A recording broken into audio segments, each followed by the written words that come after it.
है कि सच्ची खुशी कहाँ छिपी होती है।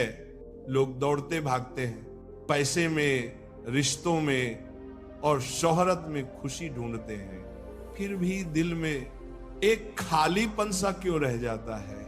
हर सफलता के बाद भी एक बेचैनी क्यों बनी रहती है। कृष्ण हमें यही समझाते हैं, खुशी कोई बाहर नहीं बल्कि हमारे अपने भीतर ही होती है। जिस दिन आप स्वयं को खुश रखना सीख जाएंगे, दुनिया की कोई भी ताकत आपको दुखी नहीं कर पाएगी। कृष्ण अर्जुन से कहते हैं, जीवन की सबसे बड़ी लड़ाई अपने ही मन से होती है। बाहर की लड़ाइयां तो बस नतीजा भर हैं। असली जीत तब मिलती है जब इंसान अपने अंदर संतुलन पा लेता है। सोचिए, अगर आपका मन ही आपके खिलाफ हो जाए तो फिर दुनिया में आपको कौन बचा सकता है। और अगर आपका मन आपके साथ हो तो फिर आपको हराने वाला कौन हो सकता है। लोग अक्सर कहते हैं, उसने मुझे दुख दिया, उसने धोखा दिया। पर कृष्ण कहते हैं, दुख देने वाला कोई दूसरा नहीं बल्कि हमारी अपनी उम्मीदें और अपेक्षाएं होती हैं। अगर आप सीख जाएं कि हर हाल में खुद को कैसे संभालना है तो किसी का भी व्यवहार आपको तोड़ नहीं पाएगा। जीवन की असली कला यही है, खुद को खुश रखना। एक पल रुक कर सोचिए, क्या खुशी सच में उन चीजों में है जो आपके पास नहीं है, या फिर वह उस संतोष में है जो इस पल आपके पास मौजूद है। कृष्ण का संदेश साफ है, जो मिला है वही पर्याप्त है। ईश्वर ने वही दिया है जो आपके लिए सही है। तो क्यों ना आज से शिकायत छोड़कर आभार मनाना शुरू करें। याद रखें, जब आप खुद से प्यार करना सीख जाते हैं तो दुनिया भी आपकी नकल करने लगती है। अगर आप उदास रहेंगे तो आसपास का माहौल भी भारी लगेगा, और अगर आप मुस्कुराएंगे तो सबसे अंधेरे पल भी रोशन हो उठेंगे। यही आत्मशक्ति है। इन मजदूर, यही कृष्ण की वाणी है। कृष्ण कहते हैं, जो इंसान अपने भीतर ही सुख ढूंढ लेता है वह कभी खाली नहीं रहता। जरा सोचिए, जो लोग लगातार बाहरी चीजों से उम्मीद लगाए रहते हैं उनकी क्या हालत होती है। आज पैसा नहीं मिला, दुखी, कल इज्जत नहीं मिली, परेशान, परसों किसी ने तारीफ नहीं की, बेचैन। ऐसा जीवन कैसा जीवन। ये तो एक कैद है, एक बंधन है। लेकिन जिसने यह रहस्य जान लिया कि असली खजाना भीतर ही है, वह कभी नहीं टूटता। जीवन का रास्ता हमेशा आसान नहीं होता।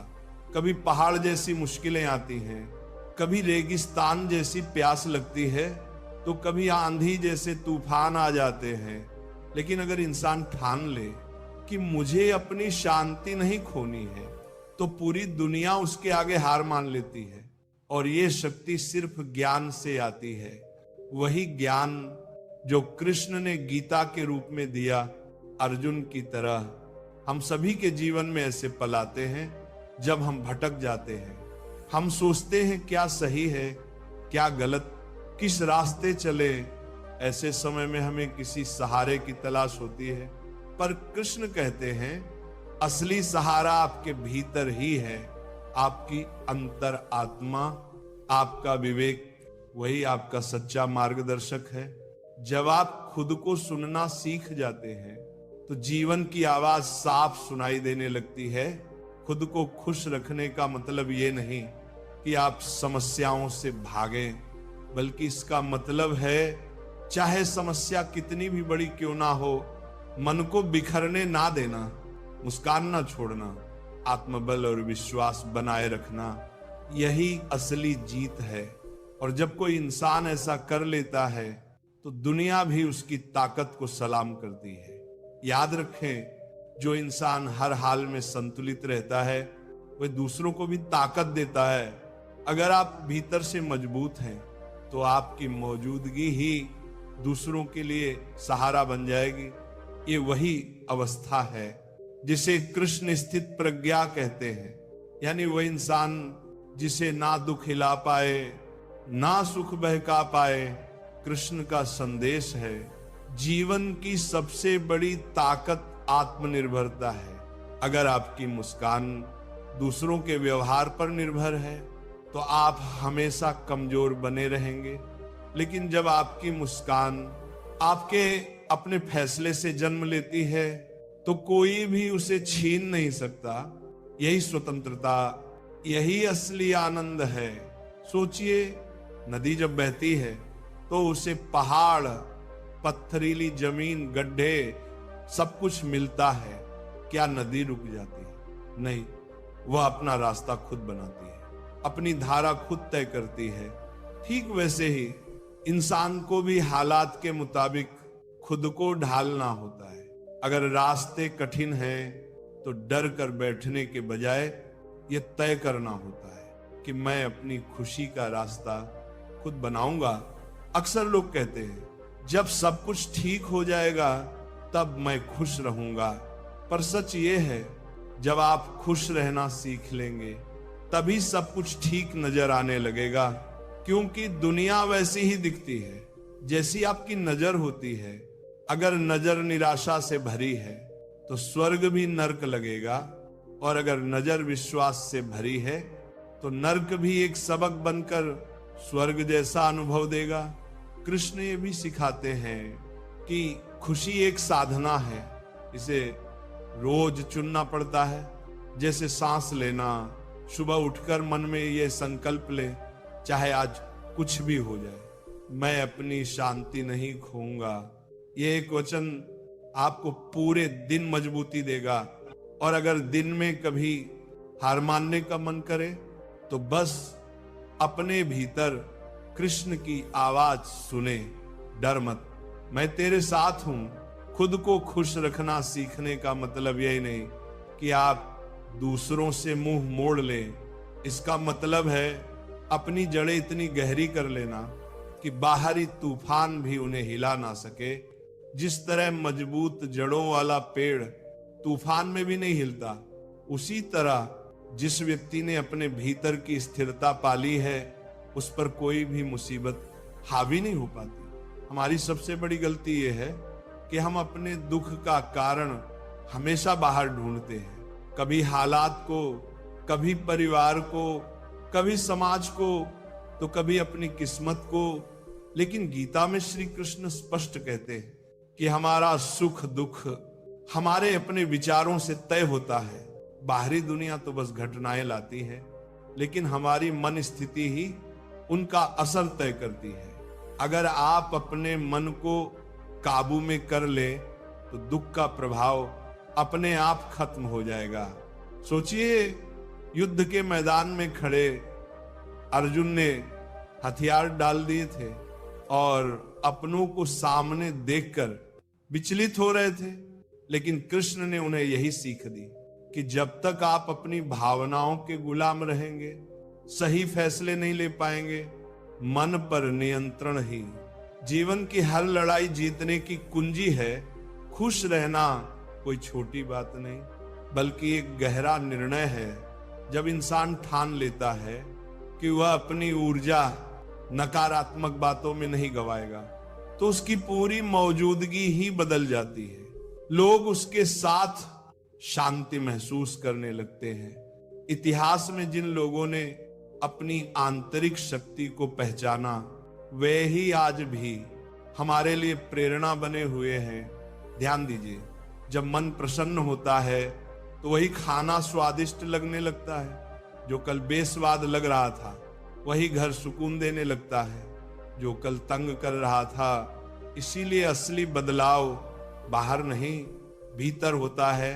श्री कृष्ण इसीलिए बार बार कहते हैं अपने मन को जीत लो, यही सबसे बड़ी जीत है। खुशी का मतलब ये नहीं कि जीवन में दुख आने बंद हो जाएंगे। दुख तो आएंगे ही, लेकिन फर्क सिर्फ इतना है कि आप उन्हें कैसे देखते हैं। अगर आप उन्हें बोझ समझेंगे तो वे आपको दबा देंगे, लेकिन अगर आप उन्हें सीख का रूप दे दें तो वही दुख आपको मजबूती देंगे। यही गीता का सार है। हर स्थिति को दुश्मन नहीं बल्कि गुरु मानो। हर सुबह जागने पर आपके सामने दो रास्ते होते हैं, या तो बीते कल की शिकायतों को ढोते रहें या नए दिन को एक नए मौके के रूप में अपनाएं। कृष्ण हमें सिखाते हैं, बीते हुए कल का बोझ आज की खुशियों को मत कुचलने दो।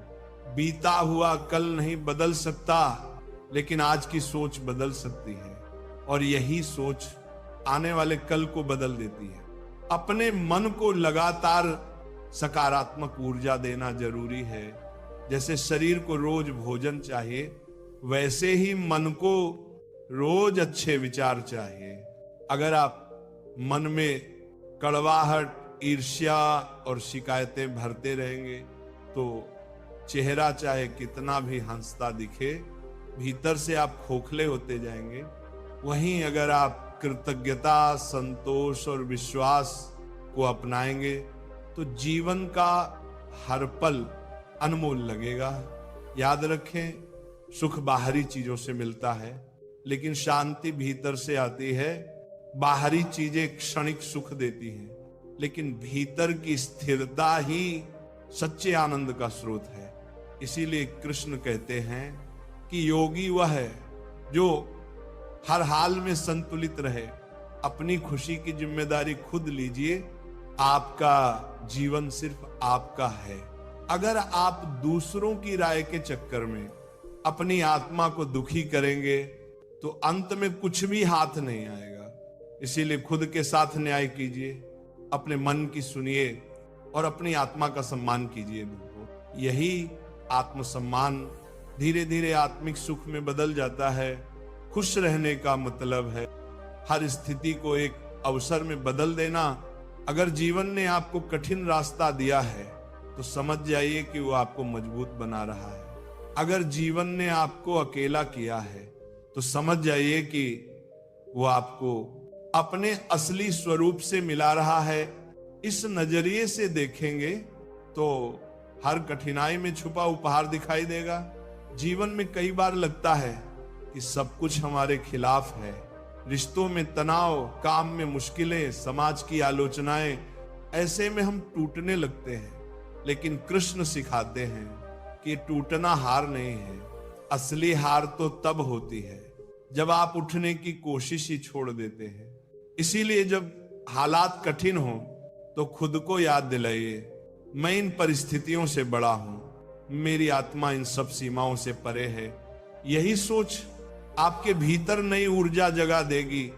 कई बार हम अपने आप को इतना कमजोर समझने लगते हैं कि दूसरों की एक छोटी सी बात भी हमें दुखी कर देती है। लेकिन भगवान कृष्ण ने कहा है कि जो व्यक्ति अपनी आत्मा को पहचान लेता है उसे कोई चोट नहीं पहुंचा सकता। इस बात पर गौर करें। अगर आपको यह एहसास हो जाए कि आप सिर्फ ये शरीर नहीं बल्कि एक अनंत आत्मा है, तो फिर दूसरों की आलोचना, ताने या धोखा आपको कितना प्रभावित कर पाएगा? शायद बिल्कुल भी नहीं। यही जागरूकता असली खुशी की नींव है। खुद को खुश रखने का एक और रहस्य है दूसरों की सेवा। जब आप सिर्फ अपने लिए जीते हैं तो खुशी सीमित रह जाती है, लेकिन जब आप दूसरों के जीवन में खुशी लाते हैं तो आपके अंदर एक गहरी संतुष्टि जन्म लेती है। इसीलिए कृष्ण ने गीता में कहा है कि निस्वार्थ कर्म ही योग है। सोचिए, जब आपके काम से किसी के चेहरे पर मुस्कान आती है तो वो मुस्कान आपके अंदर भी झलकने लगती है। याद रखें, खुशी कभी भविष्य में नहीं मिलती। बहुत से लोग सोचते हैं कि जब उन्हें कुछ मिल जाएगा तब वे खुश होंगे, पर सच्चाई ये है कि अगर आप आज खुश रहना नहीं सीख पाए तो कल भी नहीं सीख पाएंगे। इसलिए हर पल को उत्सव की तरह जीना ही असली साधना है। जीवन की सबसे बड़ी कला है छोटी छोटी चीजों में आनंद ढूंढना। सुबह की पहली किरण देखना, पक्षियों की आवाज सुनना, किसी जरूरतमंद की मदद करना या अपनों के साथ एक पल बांटना, यही क्षण असली धन है। और जो इन्हें पहचान लेता है वही सच्चा धनी है। कृष्ण ये भी बताते हैं कि इंसान की सबसे बड़ी ताकत उसका फैसला है। अगर आपने ठान लिया कि आप हर हाल में सकारात्मक रहेंगे तो दुख आपके सामने टिक नहीं पाएगा। जो व्यक्ति अपने निर्णय पर डटा रहता है वही जीवन को दिशा देता है। वहीं जो अपने मन के बहाव में बहता रहता है वो हमेशा हालात का गुलाम बना रहता है। जरा सोचिए, अगर बारिश हो रही है तो एक व्यक्ति शिकायत करेगा कि उसके कपड़े गीले हो गए, जबकि दूसरा उसी बारिश में नाचकर मजा लेगा। बारिश तो एक है लेकिन नजरिया अलग है। यही जीवन का रहस्य है। हालात सबके लिए एक जैसे होते हैं, लेकिन खुश रहने का चुनाव हर किसी का अपना होता है। एक बात और समझे, दुख तब बढ़ता है जब हम दूसरों से अपनी तुलना करने लगते हैं। दूसरों की जिंदगी देखकर हम अपनी खुशी खो देते हैं। लेकिन कृष्ण कहते हैं अपना धर्म निभाओ, दूसरों की नकल मत करो, यानी अपनी राह पर चलो, क्योंकि आपकी जिंदगी आपकी अपनी यात्रा है। अगर आप किसी और के रास्ते पर चलेंगे तो ना संतुष्टि मिलेगी ना आनंद। खुद को खुश रखने का एक और महत्वपूर्ण तरीका है माफ करना। जब आप किसी के खिलाफ गुस्सा पालते हैं तो वह बोझ आपको ही अंदर से खाए जाता है, लेकिन जब आप माफ करना सीख जाते हैं तो आपका दिल हल्का हो जाता है, और हल्का दिल ही खुश रह सकता है। इसीलिए कृष्ण ने दया और करुणा को सबसे बड़ा गुण बताया है। ये मत सोचिए कि खुशी का मतलब हमेशा हंसते रहना है। असली खुशी का मतलब है अंदर से स्थिर रहना। जैसे समुद्र ऊपर से तूफानी लग सकता है लेकिन उसकी गहराई हमेशा शांत रहती है, ठीक वैसे ही जैसे जो व्यक्ति अंदर से मजबूत है वह बाहरी परिस्थितियों से टूटता नहीं। ये मजबूती आत्मचिंतन और साधना से आती है। याद रखें, जीवन की सुंदरता तभी महसूस होती है जब आप वर्तमान को अपनाते हैं। अगर आप अतीत में अटके रहेंगे या भविष्य की चिंता में डूबे रहेंगे तो वर्तमान का आनंद खो देंगे, और वर्तमान ही असली खजाना है। कृष्ण यही सिखाते हैं, हर पल को जियो, अपना कर्म करो और नतीजे की चिंता ना करो। यही सूत्र जीवन को आसान और आनंदमय बना देता है। कृष्ण का संदेश केवल युद्ध तक सीमित नहीं है, ये हमारे रोजमर्रा के जीवन का मार्गदर्शन भी करता है। जब इंसान हर छोटी बात पर गुस्सा करने लगता है तो वो अपनी ही ऊर्जा बर्बाद करता है। सोचिए, अगर आप हर दिन दूसरों की बातों में उलझे रहेंगे तो आपके पास खुद के लिए समय ही नहीं बचेगा। असली कला ये है कि किस बात को महत्व देना है और किसे नजरअंदाज करना है। यही समझदारी आपको शांति और खुशी दोनों देगी। कभी कभी जीवन ऐसे मोड़ पर ले आता है